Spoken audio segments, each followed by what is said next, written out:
ডাঙৰ খবৰ হিমন্ত বিশ্ব শৰ্মাৰ বিৰুদ্ধে আক্ৰমণাত্মক ৰূপত আমচুৰ সভাপতি ৰেজাউল কৰিম চৰকাৰ ফালৰ পৰা কোৱা হৈছে যে এইখন ৰাজ্যত মুখ্যমন্ত্ৰী হিমন্ত বিশ্ব শৰ্মাৰ যিমান অধিকাৰ আছে হিমানে অধিকাৰ আছে প্ৰতিজন মুছলমানৰ হিমানে অধিকাৰ আছে প্ৰত্যেকজন মুছলমানৰ সেইভাবে মুছলমানক লৈ ইমান অত্যাচাৰ বৰ্বৰভাৱে যি ধৰণে এক প্ৰকাৰ উচ্ছেদৰ নামত বৰ্বৰ আক্ৰমণ কৰিছে অত্যাচাৰ চলাইছে হেয়া কেতিয়াও গ্ৰহণযোগ্য নহয় অন্ন বস্ত্ৰ বাসস্থান এই মৌলিক অধিকাৰৰ পৰা মুছলমানক বঞ্চিত কৰিব নালাগে হিমন্ত বিশ্ব শৰ্মা চৰকাৰ উদাত্ত ভাষণ আমচুৰ সভাপতি ৰেজাউল কৰিম চৰকাৰৰ কেৱল মাত্ৰ ইমানেই নহয় ৰেজাউল কৰিম চৰকাৰ ফালৰ পৰা কোৱা হৈছে লাগিলে এদিনে জীয়াই থাকিম কিন্তু বাঘৰ দৰে আমি জীয়াই থাকিম এই মুহূৰ্তৰ ডাঙৰ খবৰ আমি লৈছো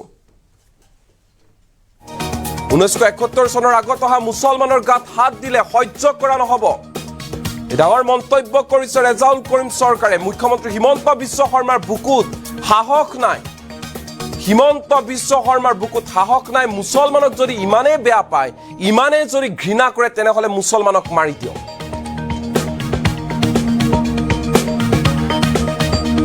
মুছলমানক মাৰিলে যদি দিল্লী যায় তেনেহলে মাৰি দিয়ক প্ৰতিজন মুছলমানে বুকু পাতি দিব বুলি মন্তব্য কৰিছে ৰেজাউল কৰিম চৰকাৰে কুকুৰ মেকুৰীৰ দৰে আমি জীয়াই নাথাকো কুকুৰ মেকুৰীৰ দৰে আমি জীয়াই নাথাকো আমি বাঘৰ দৰে জীয়াই থাকিম প্ৰতিজন মুছলমানে বাঘৰ দৰে জীয়াই থাকিব বুলি মন্তব্য কৰিছে ৰেজাউল কৰিম চৰকাৰে লাগিলে এদিনে জীয়াই থাকিম কিন্তু আমি প্ৰত্যেকজন মুছলমান বাঘৰ দৰে জীয়াই থাকিম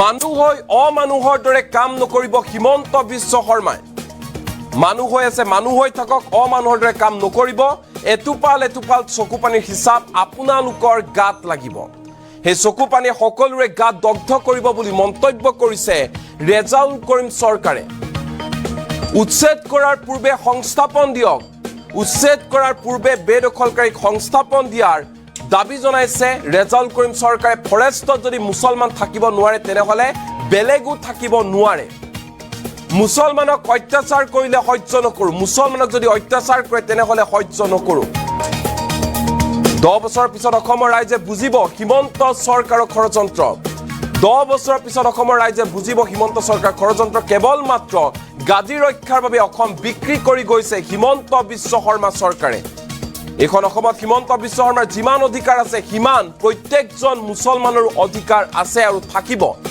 বিজেপি চৰকাৰ পাপে চুব বুলি মন্তব্য কৰিছে ৰেজাউল কৰিম চৰকাৰে আমি হিন্দু মুছলমান বুজি নাপাওঁ আমি মানুহ হয় আমি কেৱল মাত্ৰ মানৱতা চিনি পাওঁ বুলি মন্তব্য কৰিছে ৰেজাউল কৰিম চৰকাৰে অসমীয়া জাতিক থানবান কৰি পেলাব বিচাৰিছে বিজেপিয়ে এই মুহূৰ্তত ৰেজাউল কৰিম চৰকাৰ মন্তব্য আহি পৰিছে কি কৈছে ৰেজাউল কৰিম চৰকাৰে সেই মন্তব্য শুনাই ল'ব বিচাৰিছো আপোনাৰ যদি মুছলমানৰ প্ৰতি ইমান ঘৃণা মুছলমানক মাৰিলে যদি আপুনি ৰাজনৈতিকভাৱে সুৰক্ষিত হয় বুকু পাতি দিছো মুখ্যমন্ত্ৰী ডাঙৰীয়া প্ৰত্যেকজন ব্যক্তিয়ে বুকু পাতি দিব পুলিচ লগাই গুলি কৰি মাৰি দিয়ক যদি আপোনাৰ কম আছে যদি আপোনাৰ ইমানেই ক্ষমতা লাগে ইমানেই মাটি আপোনাক লাগে যদি মুছলমানৰ প্ৰতি ইমানেই ঘৃণা মুছলমানক মাৰিলেই যদি আপুনি স্বৰ্গ পায় মুছলমানক মাৰিলেই যদি আপুনি দিল্লীত যায় প্ৰধানমন্ত্ৰী হ'ব পাৰে তেনেহ'লে আহক মুছলমানক গুলি কৰি মাৰি শেষ কৰি দিয়ক আমি বুকু পাতি এক প্ৰতিবাদ কৰিব কাৰণ আমি বিচাৰিছো কুকুৰ মেকুৰীৰ দৰে জীয়াই থকাতকে লাগিলে এদিন জীয়াই থাকিম বাঘৰ দৰে জীয়াই থাকিম আমাৰ অধিকাৰ লৈ জীয়াই থাকিম আমাৰ নাগৰিকত্ব লৈ জীয়াই থাকিম আমি সন্মানেৰে জীয়াই থাকিম এইটো আমি বিচাৰিছো গতিকে মুখ্যমন্ত্ৰী ডাঙৰীয়া পুনৰবাৰ বিনম্ৰতাৰে আহ্বান জনাইছো মানুহ হৈ অমানুহৰ কাম আপোনাৰ চৰকাৰে নকৰিব এটপাল চকুৰ পানীৰ হিচাপ কিন্তু আপোনালোকৰ গাত লাগিব আৰু সেই পানীয়ে আপোনালোকৰ গা কিন্তু দগ্ধ হৈ যাব এই কথাখিনি মুখ্যমন্ত্ৰীয়ে জনা উচিত আৰু মই মুখ্যমন্ত্ৰী ডাঙৰীয়াক বাৰে বাৰে কৈছো কাপুৰুষৰ দৰে চৰকাৰ আৰু প্ৰশাসনে পিছফালৰ পৰা গুলি নামাৰিব সন্মুখৰ পৰা আহি আলোচনাৰ জৰিয়তে সমস্যাৰ সমাধান কৰক যদি উচ্ছেদ কৰিব লাগে আপোনাক যদি মাটি লাগে আপোনাৰ চৰকাৰে যদি মাটিৰ খক হৈছে তেনেহ'লে য'ত উচ্ছেদ কৰিব আগতীয়াকৈ আলোচনা কৰি সেই উচ্ছেদিত মানুহখিনিক ভূমিহীন মানুহখিনিক ক্ষতিপূৰণ দি তেওঁলোকক ভূমি দি তাৰ পৰা উচ্ছেদ কৰক, আলোচনা কৰক। কিন্তু আলোচনা নকৰে, আলোচনা নকৰে। তেওঁ দিল্লীত দেখাব লাগিব, মুম্বাইত দেখাব লাগিব যে মই হিন্দুৰ মানুহ, হিন্দুৰ ৰজা। এটা কথা মনত ৰাখিব, হিটলাৰেও কিন্তু বিশ্বত টিকি থাকিব পৰা নাই, ফেৰাউনে কিন্তু টিকি থাকিব পৰা নাই, যিয়ে আল্লাহ দাবী কৰি বহিছিল।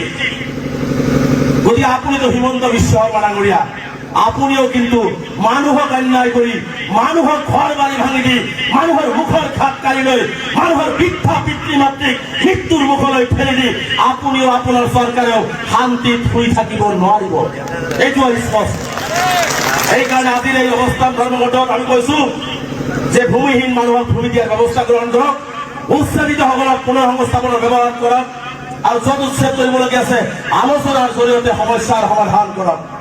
এইখন অসমত মুখ্যমন্ত্ৰী ডাঙৰীয়া বুলডোজাৰ চলালেও, আমাক গুলি কৰি মাৰিলেও, এই ভূমিতেই জন্মগ্ৰহণ কৰিছো, এই ভূমিতেই মৃত্যুবৰণ কৰিম, আমাক ঠেলি গুটি আপুনি অসমৰ বাহিৰ কৰি দিয়াৰ দল আপোনাৰ নাই, দল আপোনাৰ নাই।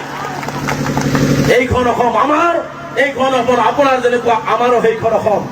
গতিকে আপুনি ঠেলি গুটি মানুহক পেটত গামোচা বন্ধাই নখাই মাৰিব পাৰিব, কিন্তু আপুনি জীয়াই থকাৰ পৰা আপুনি বঞ্চিত কৰিব নোৱাৰে।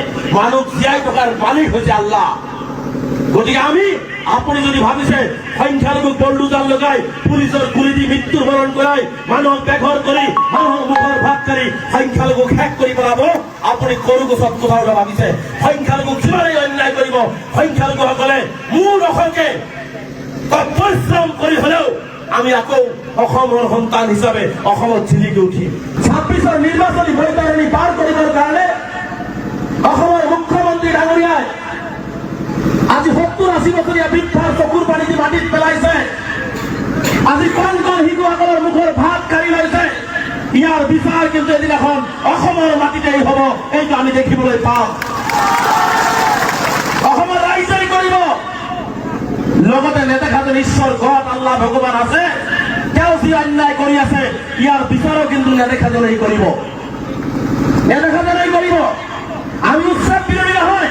অসমৰ বিভিন্ন প্ৰান্তত কিছুমান বিজেপিৰ দালাল নমাই দিছে যে আমচুৱে উৎসৱৰ বিৰোধিতা কৰে, আমচুৱে বাংলাদেশীৰ পক্ষ লয়। মই এই দৰং জিলাত কৈ গৈছো, আমচুৱে কেতিয়াও বাংলাদেশীৰ পক্ষ লোৱা নাই আৰু আহিবলগীয়া দিনবিলাকতো বাংলাদেশীৰ পক্ষ নহয়।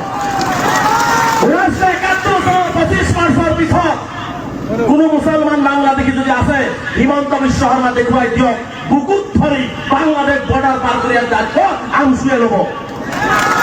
কিন্তু 71ৰ আগৰ মানুহৰ গাত হাত দিব, এইটো সহ্য কৰা নহ'ব। 71ৰ আগৰ মানুহৰ গাত হাত দিব, এইটো সহ্য কৰা নহ'ব। আজি মুখ্যমন্ত্ৰী ডাঙৰীয়াৰ বুকুত সাহস নাই, আজি মুখ্যমন্ত্ৰী ডাঙৰীয়াৰ বুকুত সাহস নাই 71ৰ পিছত বাংলাদেশী অসমৰ পৰা খেদিবৰ কাৰণে। মই হিমন্ত বিশ্ব শৰ্মা ডাঙৰীয়াক চেলেঞ্জ কৰিছো, যদি আপুনি অসমক ভাল পায়, অসমৰ জাতিকৰণ প্ৰক্ৰিয়াক ভাল পায়, এখন বিদেশী মুক্ত অসম কৰিব বিচাৰে, 71ৰ পিছত অহা হিন্দু মুছলমান অসমৰ পৰা খেদি পঠিয়াই দি মুখ্যমন্ত্ৰী সাহস দেখুৱাই দিয়ক, দম আছে যদি। কিন্তু সেইটো তেওঁ নকৰে। তেওঁৰ টাৰ্গেট হৈছে ধৰ্মীয় সংখ্যালঘু। আজি আপোনালোকে দেখিছে নহয় উচ্ছেদ দেখিছে নহয়। এই উচ্ছেদ সম্পূৰ্ণ সাম্প্ৰদায়িক আৰু ধৰ্মীয় মেৰুকৰণ কৰি কৰা হৈ আছে। আজি এই উৎসৱ সম্পূৰ্ণ ধৰ্মীয় মেৰুকৰণ কৰি কৰা হৈছে। বাছি বাছি ধৰ্মীয় সংখ্যালঘুসকলক উচ্ছেদ কৰা হৈছে। মই দৰঙৰ পৰা মুখ্যমন্ত্ৰীক চেলেঞ্জ কৰিছো, আপুনি কাইলৈ যিটো উৰিয়াম ঘাটৰ উচ্ছেদ কৰিব, আপুনি ৰাজহুৱা কৰক। উৰিয়াম ঘাটৰ ৰেংমা বনাঞ্চলত কোন মানুহ কিমান কোন জাতি জনগোষ্ঠী আছে তাক আগত ৰাজহুৱা কৰক, তাক আগত ৰাজহুৱা কৰক। যদি ফৰেষ্ট হয়, ফৰেষ্টত যদি মুছলমান থাকিব নোৱাৰে, ফৰেষ্টত বেলেগও থাকিব নোৱাৰিব। নহয়, অসমৰ বিভিন্ন প্ৰান্তত কিছুমান বিজেপিৰ দালাল নমাই দিছে যে আমচুৱে উচ্ছেদৰ বিৰোধিতা কৰে, আমচুৱে বাংলাদেশীৰ পক্ষ লয়। মই এই দৰং জিলাত কৈ গৈছো, আমচুৱে কেতিয়াও বাংলাদেশীৰ পক্ষ লোৱা নাই আৰু আহিবলগীয়া দিনবিলাকতো বাংলাদেশীৰ পক্ষ নলয়। 1971 চনৰ 25 মাৰ্চৰ পিছত কোনো মুছলমান বাংলাদেশী যদি আছে, হিমন্ত বিশ্ব শৰ্মা দেখুৱাই দিয়ক, বুকুত ধৰি বাংলাদেশ বৰ্ডাৰ পাৰ কৰিয়া